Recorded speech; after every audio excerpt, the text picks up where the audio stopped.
Live from our studios, just steps from the fabulous Las Vegas Strip, it's the Business Lounge with your host, David Wright.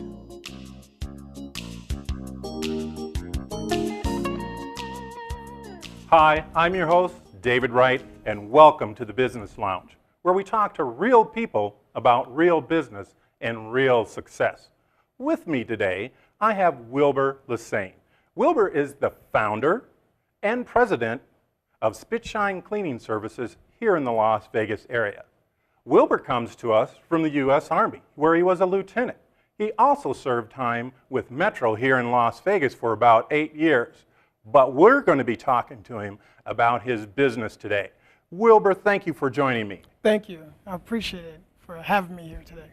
So let the audience know a little bit more about who Wilbur is. Would you please? Well, I've been here for over 30 years in Las Vegas, off and on. I've lived in a couple other cities, Utah, and I'm originally from Maryland.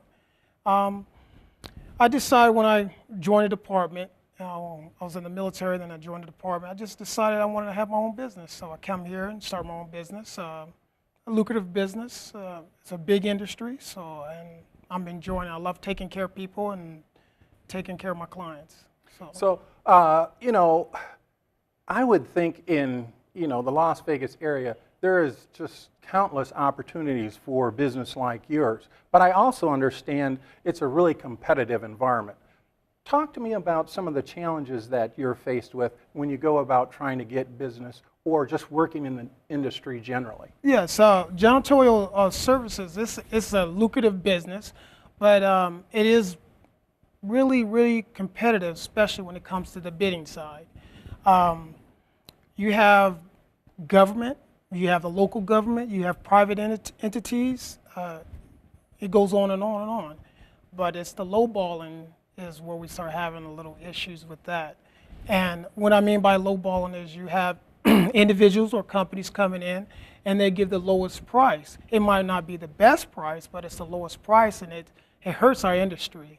And so that's one of our issues that we have with the business of janitorial for our industry right now. So, how do you find finding staff? I have heard a lot of times here in the Las Vegas area that turnover with staff is huge, and you have problems with people showing up and working the way they're supposed to work when they do show up. Right. What are some of the strategies you've put in place, not only to hire, but hire the right people for your business? Right. I usually use a lot of different organizations, Urban Chamber of Commerce, a lot of networking, getting with groups that knows where to go to find individuals. And I've used a lot of them. They're okay, but I also started doing my own thing, just going out there and start hiring people just based off of Indeed. So I put my advertisement in for my business, draw people in based on the criteria that I'm looking for. Military, someone have to be able to pass background check, have to pass a drug test, certain criteria such as that. And I just screen each and every one of them and go through it. It's really hard because even though you screen them and you bring them in, they might not be what you expected of them. So I like to train my people individual, one-on-one. So anyone that comes in, right now I got a small business, but I'm training you one-on-one. And if you're able to meet those challenges, then you're with Spitshine. So you had mentioned the Urban Chamber of Commerce. And I noticed in 2013 that you had gotten the Veteran Business of the Year award for the Chamber. Talk to me how that came about. Well, I have my good friend Ken Evans. He's the president of Urban Chamber of Commerce. This is more of him having that faith and that belief in me that he saw something, and he pulled me to the side and said, "Look, you might want to apply for this award." And I'm like, okay, point me the right direction and let me knock it out. So I did that, and sure and behold, I got someone calling me up and telling me, "Hey Wilbur, you've been nominated, and you might be getting an award for the veteran-owned business for Urban Chamber of Commerce." I'm like, what, really? And Right after that, I was awarded, and I was so happy. Then they said, Wilbur, go ahead and fill out the application for the SBA Veteran Business Award. You might get that.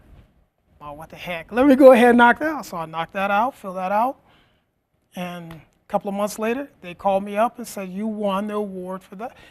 And they see that there's a structure. I'm getting it done. There's a lot of documentation involved in it. They see my criteria. They see that I'm out there doing a lot of work, not just the paper side or the business administrative side, but also the working, getting out there and scrubbing floors, scrubbing toilets, sinks and stuff. I do all of that, and they see that, and that's how you start to win these awards, because you're showing what it takes to become a business owner and to move your business from one level to the next. So talking about moving your business from one level to the next, how have those two awards impacted your ability to go out and break into new industries or new clients? Has that been a help to you? It has. It has a lot. The impact on that, being able to put that on my website, being able to finish my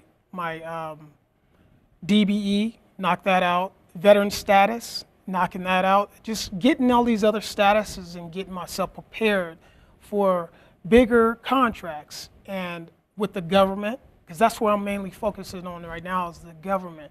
And this state, city, local governments follow. And I'm just right now just setting up everything, because there's some really big contracts coming down in the next couple of months right now. And I just want to, as a business owner to another business owner, in order to move forward or keep going, you got to position yourself on that straight and narrow path so that you start picking up all these contracts, or the contracts that you're looking for, big contracts. If you don't have those certain certifications, some of those big contracts might pass you right by. So you have to have certain criteria, certain certificates and everything in order to be on that path of success. You know, you and I sat down to coffee the other morning. We chatted a little bit about you and your business. And one of the things I heard, and I just heard it again, was, although you didn't state it outright, was patience. Because you have to have patience, but you also have to have help. Yes. Talk to me a little bit about the importance in your business of having other people help you move forward. If it wasn't for, again, Ken Evans from the Urban Chamber of Commerce, I'd still be working on the DBE and some of the other things right now. It's really crucial in order to get somewhere. You have to trust in someone, and you have to have patience, and you have to have the due diligence to complete it. Complete everything that is given in front of you. If you don't complete it, then you're not going to be too successful. It's going to take you longer than it usually would. And that's what I did. Ken gave me basically information. He guided me, and I just took off from there. And if it wasn't for him and the Urban Chamber of Commerce and all the things that they've done, networking, because there's tons of networking.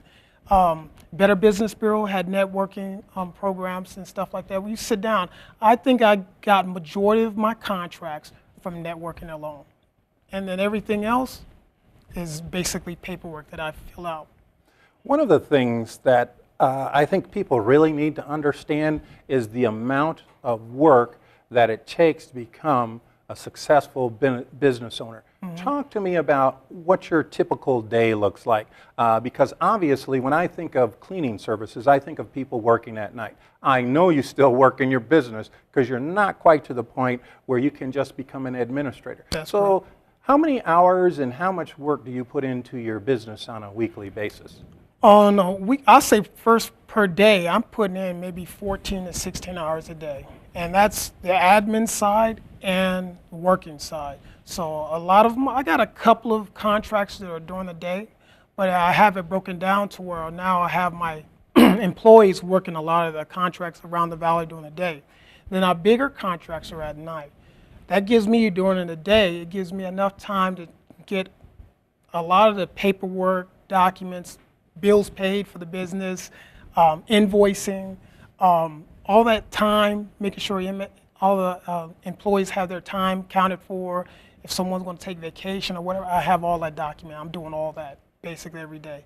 Then after that, then I go out there with my guys and I start working with the clients and everything. So it's a long day, but I think my employees appreciate me more when they see their the president out there working with them and showing them how to do certain, because we all learning something new every day. And I like to teach my people everything that I know right then, because at any time, the janitorial service, you can be this little small company, and then in 3 or 4 months, you'd be this gigantic company. But you can't grow that fast unless they know exactly what your vision is and what you expect of them. So I try to teach them as much as I can every day. The other thing that you said, and I think sometimes business owners think that they know everything, or they act like they know everything there is about a particular business. And you said you continually learn as you grow. Yes. Talk to me a little bit about some of the subject matter that you've covered in order to grow your business. I know you had to learn cleaning. I don't know much about cleaning, and some people think that's a rather simple business, but that's like I know how to cook chicken, so I'm going to open a restaurant. It doesn't normally scale very well. Right. So talk to me about your suppliers, some of the things you had to do with them, and how you plan on scaling your business going forward. Okay. I would like to first start off with that. I don't know if you heard of the BOW, it's a Clark County based program where they teach business owners business opportunity workforce development course through Clark County. I decided I wanted to enroll in this course to get an understanding of what bidding, purchasing, how to find your chemicals, your supplies. It's basic. It covers a lot of stuff for a first-time business owner. If you don't know anything, if you don't know everything and anything that has to do with business, that would be an excellent program to go into. So I decided to get in there. Trying to think of his Tom Akers. He's over on Boyd program, and I filled out the application and got into this. And it taught me how to bid. It taught me where to look for bids. It taught me not only for county bids, but for state bids, city bids, and all the other things. It tells you what type of insurance you need, what type of bonds you need. It just breaks it down. And from there, that built my foundation of what I needed to do in order to be a successful business owner here in the Clark County area. So I really appreciate that, and I can call him anytime, ask him, what do I need to do here? What do I need to do here? How do I do this? If he doesn't know the answer, he points me in the right direction to find someone that will be able to tell me or give me the information to get to that level. But this has really been easy. It really been. I won't make it like I can't say it was really a hard thing, but it really wasn't. It's just mainly open up my doors and just asking. And people, they have wealth of knowledge. There's so many people out there that have wealth of knowledge, and they're willing to share it with you for free. Again, it goes back to you can't build a successful business by yourself. So those people out there looking to build a business should probably look for help to create that great foundation moving forward. Now, how many employees do you have? Right now I have 4 employees. You have 4 employees? Mm-hmm. And if we were to look at a couple of years from now, where would you like to see your business grow to? Well, I would like to have at least 50 plus employees.